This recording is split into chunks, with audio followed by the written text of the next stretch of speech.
د کیلاش قبیلې کلیزه دستوره چلم جوش سرته ورسېده.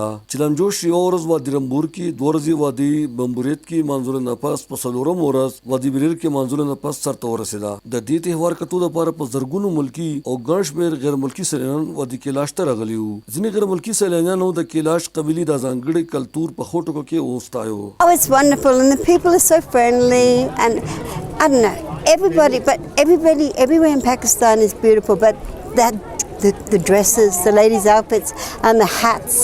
It's a pleasure to be here. It's so, I can't describe it with words. It's lovely, it's colorful and especially peaceful.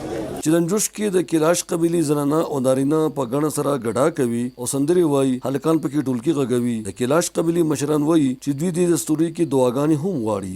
हम जो है इस फेस्टिवल में हमारे जो कल्चर है ना, उस कल्चर को हम आगे लेके जाते हैं और हमेशा यही इस फेस्टिवल में होता है. मजहबी मतलब त्योहारात होते हैं, इसमें अलग अलग किस्म के रक्स होते हैं. जो अल्लाह पाक को हम जान जाकर उसका नाम लेकर हम हमारा मذहब में हम दुआ करते हैं. دې میلې کتو دپاره راغلي سیلانیانو د خرابو سړکونو او د سہولتونو د نشوالي شکایت هم وکړو.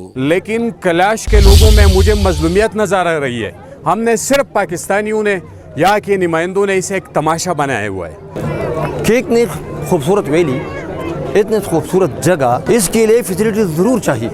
د حکومتي ګوند غړي وایي چې د کیلاش میلې کتو دپاره د ملکي سیلانیانو نه 50 روپۍ او غیر ملکي سیلانیانو نه 200 روپۍ ټیکس د کیلاش د ترقۍ په نوم اخیستې شي، خو معلومه نه ده چې دغه فنډ چېرته خرچ کیږي. पैसा वहाँ से काट दिए जाते हैं, उन लोगों से, फॉरेनरों से काटते जाते, या लोकल पाकिस्तानियों से जो पैसा 100, 200, 500 रुपये लेते हैं, उसका यहाँ इस्तेमाल नहीं हो रहा है. د چلم جوش میله کې ماسپښین نه پاس د ګډا ځای بدلولی شي او پاڼې په لاس زنانه چرسو ته په رو قدم مخکې کیږي.